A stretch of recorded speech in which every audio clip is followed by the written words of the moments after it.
good evening. In our series on Africa, we are focusing on one of the most important country, which has an ancient history and has ancient civilization. It's called Ethiopia. Uh, we are talking about the region in the part of world which lies in the Horn of Africa. It has a civilization as old as we can think of. Uh, Ethiopia has seen recently a lot of strife and conflict. A prosperous nation is feeling turning into a violence, and a country is facing some of the problems. Uh, though Ethiopia has a great history, it is the oldest independent country in Africa. It was a founder member of United Nations, and the way Ethiopia leads, the Africa leads. We're going to talk about some of the burning questions, what's happening in Ethiopia, how it's impacting the geopolitical situation, how Ethiopia also being seen at the framework of the power play of the modern geopolitics is happening today, and also in the context of its relation with India. We have today to talk about on such critical issue, Ethiopian ambassador, Madam Tizita Mulugeta. Hello, ma'am. Uh, I would like to begin asking you, uh, how do you see Ethiopia in today's geopolitical context when the news keeps coming from Ethiopia is about strife, violence, and that disturbs the very growing population and it's part of the Africa. How do you see the situation at the moment now? To define it simply, what is happening in Ethiopia? Sure, thank you so much. As you have already said, Ethiopia is one of the longest independent country in the world, and it's a country with a long history and diverse culture, and it is also a founding member of the League of Nations, and it has been playing a very big role in Africa and in the region and in the world also. For instance, Ethiopia is one of the countries that has been receiving a lot of refugees from neighboring countries. It's also a country that is being providing a lot of peacekeeping forces in many conflict areas. Actually, starting from November 2020, the Tigray People Liberation Front has attacked the Ethiopian National Defense Force Army, which has been basing itself in the northern part of the country. And the government of Ethiopia was supposed to defend its sovereignty and territorial integrity. And the defense force has left that area with the sense that the people has to do their harvesting and continue their life. And the government of Ethiopia has also introduced and declared humanitarian truce in March 2020. In addition to that, a peace committee, which was composed of a high level, was prepared. And then the government has also clearly identified who's going to be member for that peace committee. In addition to that, we also tried to call for humanitarian ceasefire. And the government has also trying all it is based in providing humanitarian aid without any problem. But despite that, while the government is now preparing for a ceasefire and calling for even permanent ceasefire, we find now the TPLF again came up with another round of offensive action, which is against the will of Ethiopia. But Ethiopia is always adhere to peace process and peace negotiation. So you are now finding the name of Ethiopia to be revolved around in different medias, whether international or different kind of medias, in a different way, despite the reality, what the government is doing. But I would like to understand the reason behind what are the grievances of the regional conflict, what they're looking for, basically, while Ethiopia was moving ahead towards the stability, this regional conflict escalated in something very grievous and to the point where the country is severely facing, what are the demands, and why the situation is not under control for such a long time? Look, as far as the Ethiopian government is concerned, especially the coming up of the Dr. Abiy Ahmed government in 2019, it has tried to maintain democracy in the country and also try to bring a different kind of economic reform. But TPLF was in power as a dominant party for more than 25 years. But after then, while the government was trying to stabilize the country and also even normalizing its relation with our neighboring country, Eritrea, which the Prime Minister himself was becoming a Nobel Peace Prize, we just suddenly found TPLF attack the national army that is basing itself there. So whatever problem is there, the government is always ready to solve this thing peacefully. Even the international actors were looking for solving problem in a more dialogue manner, in peaceful negotiation. So despite all the differences, government is ready to have a ceasefire without any precondition also, without any precondition. So as a responsible government, as a government who is accountable to what is going on in the country, it is trying, it's based even with the mediation of African Union platform. Okay. Since African Union is also one of the best regional organization that is located also in the capital city of Ethiopia. The demand are based on the ethnicity or the economic development or the lack of economic development in the region or the government neglect in this northern part of Ethiopia. What are the basic demands? Even though they resort to the violence, but what are the basic fundamental demands they are making against the government, or they want to form a separate part within or autonomous region? Yeah, I think that is the most important and critical issue, because look, before they start to attack the Northern Command Force, they just had their regional election just kind of 1 month before, and they were ruling that area. So you can't imagine a given region being a leader of its own region, a given party, attacking the command force that was keeping itself in the country border. You see, this is a controversy. And this is also still vague for even my government and others to understand what are their specific reason for being more aggressive toward the government and towards neighboring regions that are located next to that specific area. But whatever it is, the government is still ready and also selecting or being ready to make a national dialogue. And all the preparation is ready, even whether mediator is also required. African Union is there. The previous president of Nigeria has been coming and going there, trying to mediate the solution, the problem.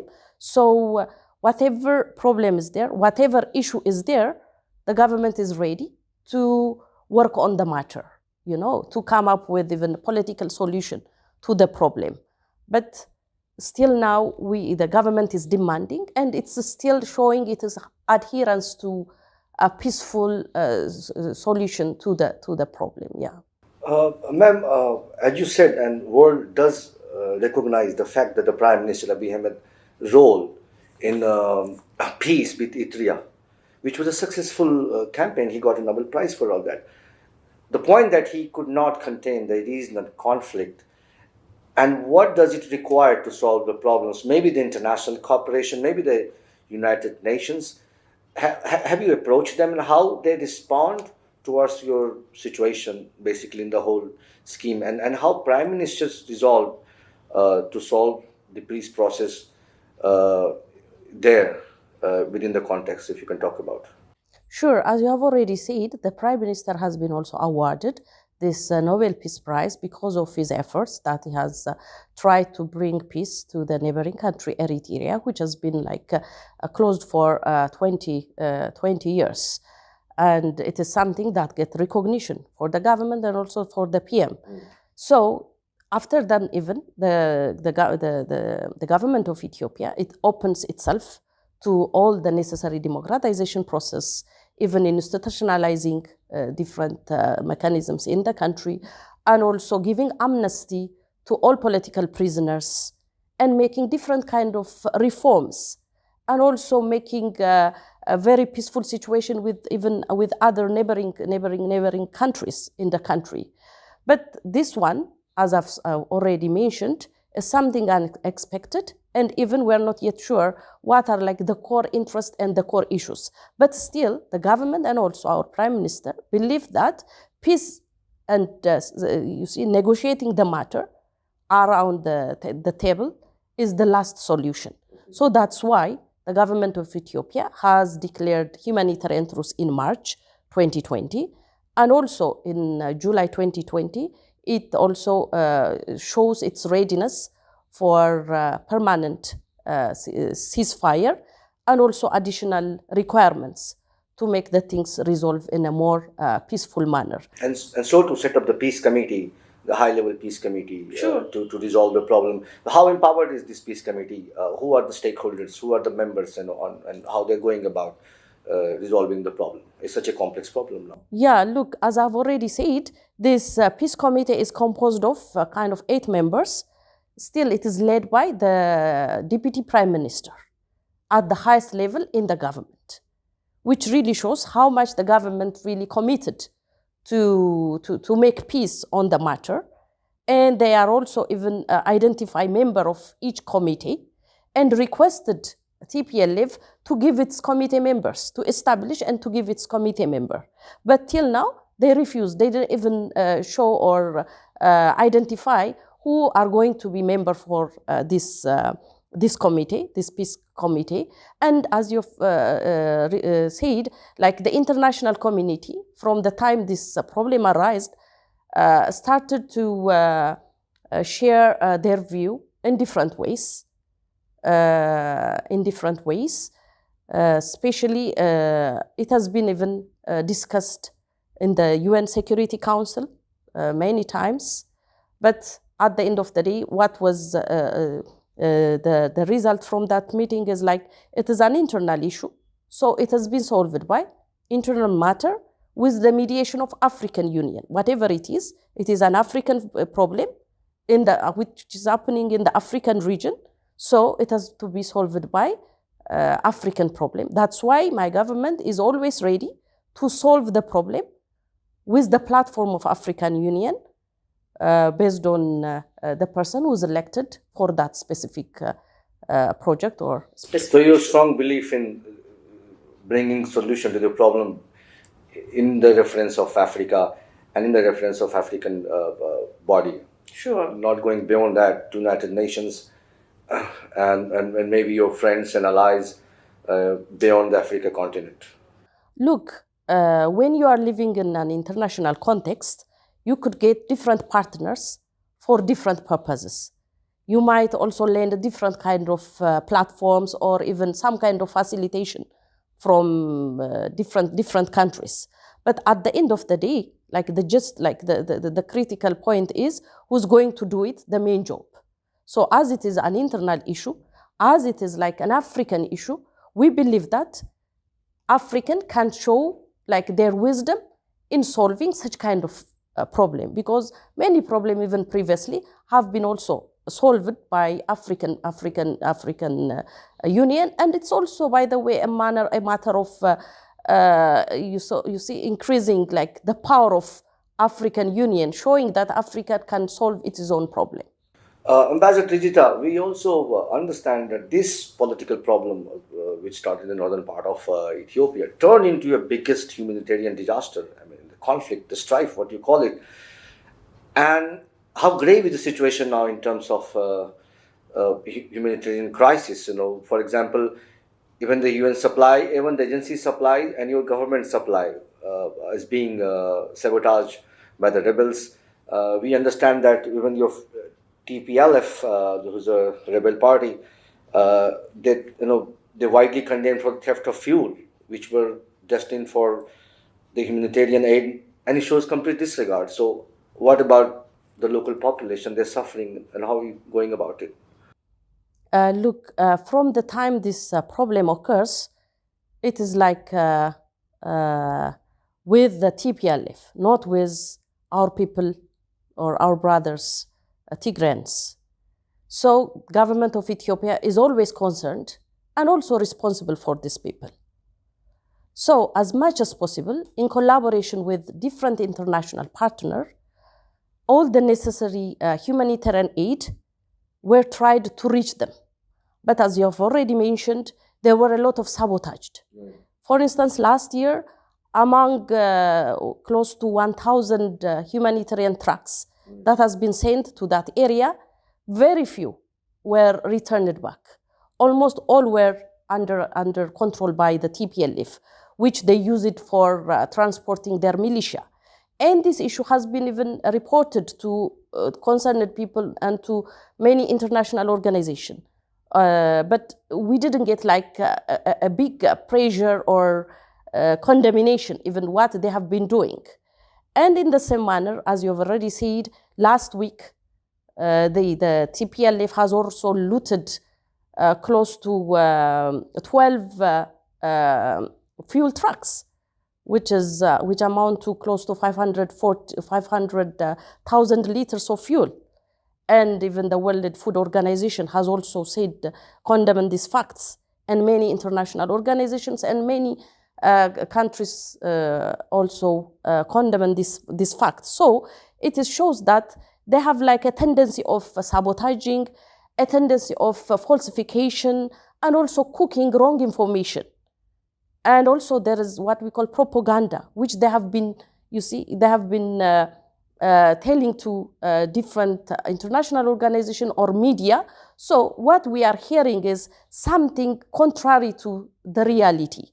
Because government of Ethiopia now and always is concerned about its local people, wherever they are, whether in the north or in the south. So still now, it's committed to send whatever kind of humanitarian aid which is needed for that specific area. But how much it is going to reach each of them, it is still under question. So, if you sum up, this is an internal problem of Ethiopia. That's what you call it, and you're confident this will be resolved with your friends and partners within Africa and the institutions within Africa. If you go a little beyond and talk about your international conflict with Sudan and Egypt, especially on the Grand Ethiopian Genocide Dam project, could you throw some light and the fact about that, how the conflict is evolving and what is the way out of this conflict?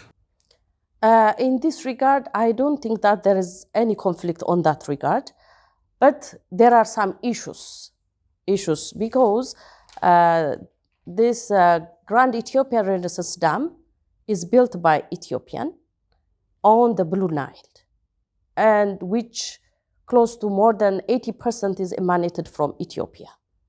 So when Ethiopia started to do this dam, it has tried to follow all the necessary international mechanisms and rules and regulations. Engaging with Sudan and Egypt? Yes, as much as possible, it engaged all riparian countries. There are 9 riparian countries which are sharing this water. Yeah. So as much as possible, it engaged all riparian countries, and declaration of principle on how to do on that was also signed. And in addition to that, an international scientific committee was also observed the impact of this dam, and they proved that it won't create any significant harm on the lower riparian countries. And as much as possible, it's constructing the dam with a principle of equitable share and reasonable use of the dam. So, but on the contrary, we are hearing or reading from media or from some parties that it might create some problem to the down riparian countries. But that's not the issue. Because, first of all, this is a hydroelectric dam. When it is a hydroelectric dam, it doesn't create any wastage of water. The water comes, it generates the electricity, and then it goes on. Rather, it has a lot of positive impact on the downstream countries. For instance, it tried to maintain a regular flow of water to the lower riparian countries, especially for Sudan, and also to Egypt. In addition to that, it also protects siltation, because these two countries, Sudan and Egypt, had dam. They have different dams which they have built on this river, but it has been affected by different kind of siltation at different time. But the very fact that the Grand Ethiopian Renaissance Dam is built up there, it also protects them from being affected by affecting their dam on siltation. So at the end of the day, we believe still now, since the two turbine has already started its operation, it's going to produce electricity. And that electricity is not only going to be serving the Ethiopian people, it will also be it's going to also have the potential to be exported to neighboring countries, which also create a kind of collaboration for better advancement of Africa. So we believe that it is a means for creating some kind of collaboration and to show even the world that an African country can do a big thing. It can work a lot in collaboration and in regional integration too. Yeah, great. Back to, of course, the economic aspect. The first is understood that COVID has impacted a lot worldwide. No economy is untouched by the COVID situation and COVID-induced lockdown, basically. Having said that, of course, the internal strife and conflict for years in Ethiopia has also impacted this economy. What is the situation now at the moment? How grave is the situation, or it is well-going economy on track? Well, as you have said, COVID has affected not only Ethiopia, like all over the world, every country was affected. And as being one part of the world, Ethiopia is also face the bad side of COVID. Yes. But as much as possible, the government of Ethiopia and the people of Ethiopia tried all their best, especially by using different kind of indigenous mechanism to try to cope the situation, where when many countries undertook a lockdown, I think Ethiopia is one of the few countries that didn't exercise a lockdown. Rather, it was even extending its helping hand. For instance, if you remember the Ethiopian airline, while all airlines were down their airplanes, Ethiopian airline at that time was really doing a very big relief work in transporting COVID relief material from different countries to Africa, and also even in taking people who were stuck in different parts of the world. So this shows that we did very good, even in contributing to the other world. And the Ethiopian Ministry of Health also trying to create different kind of awareness creation program, and many kind of volunteerism systems also created at that time, which really still continue even for coping different kind of internal problem that's happening in the country. So what is the growth story in terms of, if you talk about some of the figure you talk about, is this growing economy in terms of the GDP? In terms of economy, of course, by the way, Ethiopia is one of the fastest economy in the world. But because of, as I've said, COVID, and the internal problem that's happening in the country, starting from last year, we see some kind of decrease. It's a kind, according to World Bank, the economic growth is now close to 5.6%, comparatively better than many countries. But still, the government is doing all its best to try to mitigate the different kind of problem that's happening, and also working more on in the economy. It's a good thing that you managed, during the COVID, your airlines kept running, your tourism also kept running, and you started even helping people during the time of the COVID, basically. But having said that, we talk about one of your key export area, the coffee, which is Ethiopia is also famous for. I understand it largely produced and sold in a raw form.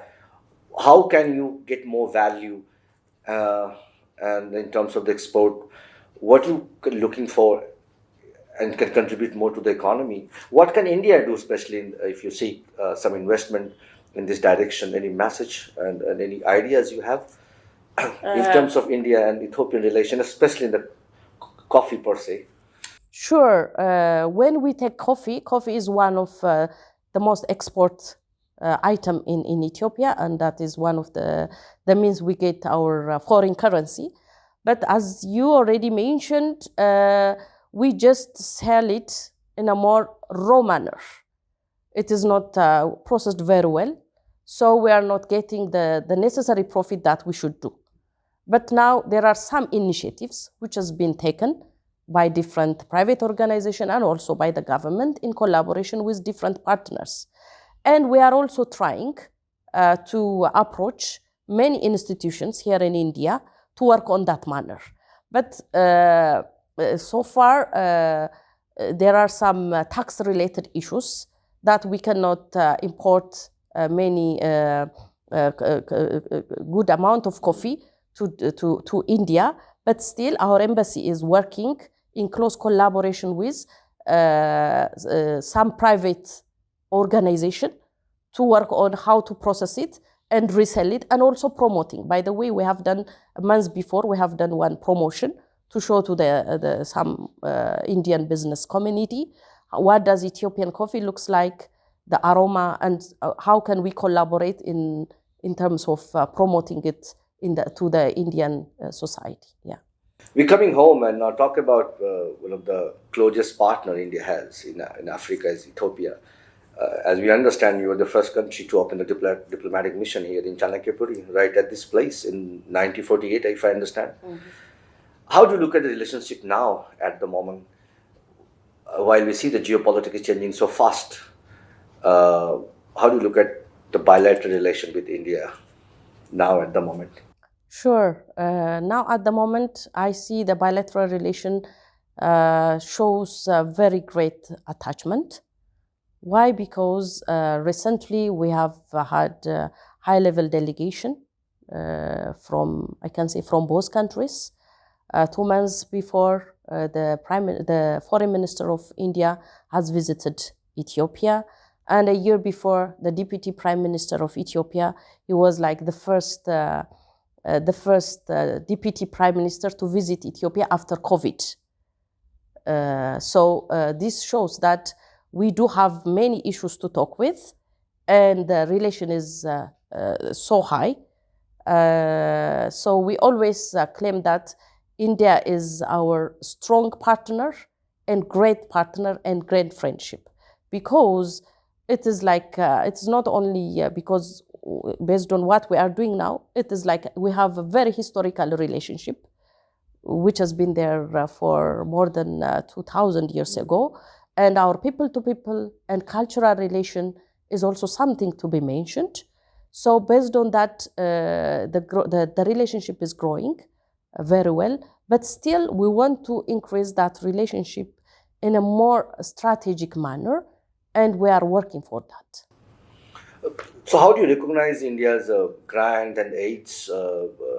How does that contribute to the Ethiopian economy and the development? Is it sufficient enough that India is contributing in Ethiopia in terms of their outreach in Africa?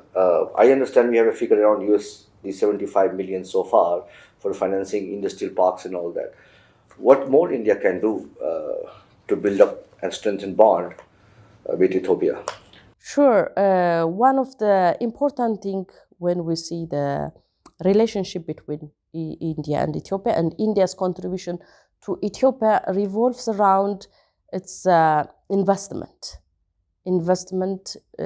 by its businessmen.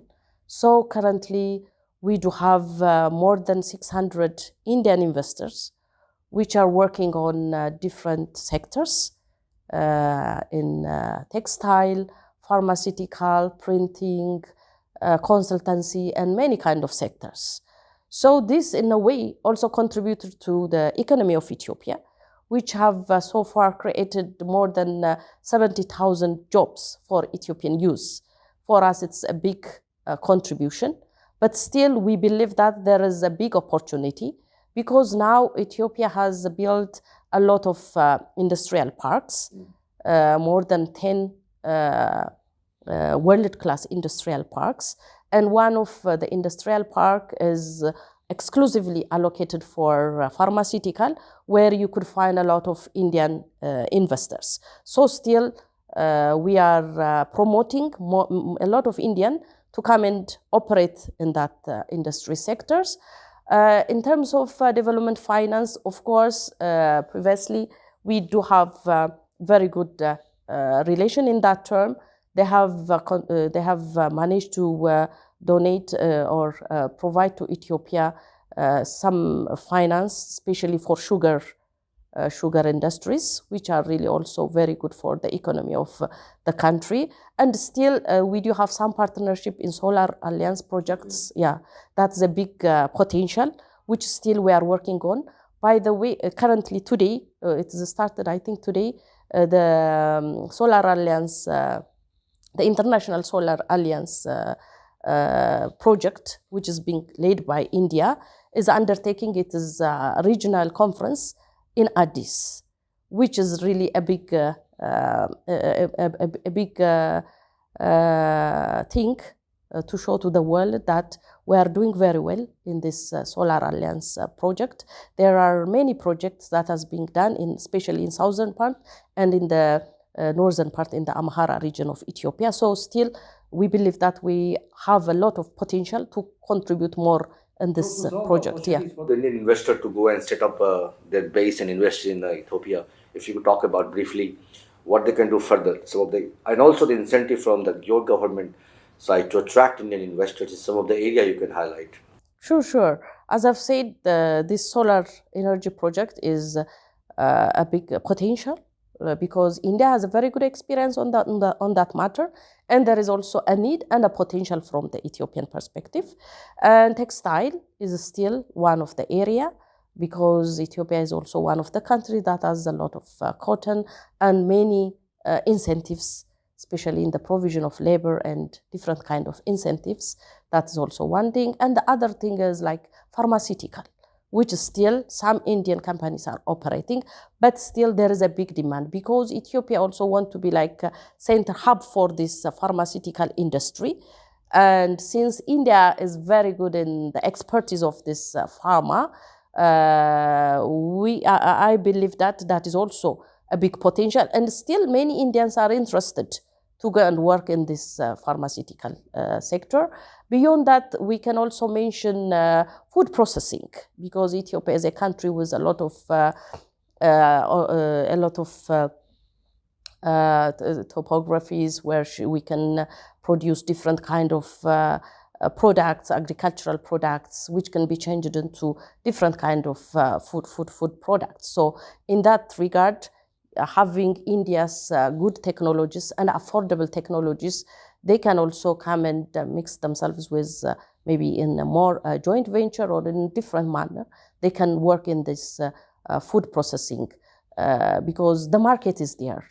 Ethiopia is the second populous country in Africa, and also now the Africa free trade market is coming on. So Africa is also there. Marketing to Africa is also a big opportunity. So all these are like good areas that we can collaboratively work with Indians. One thing maybe to mention, we have been doing very good with India as the education sector, which scored like a very good result so far.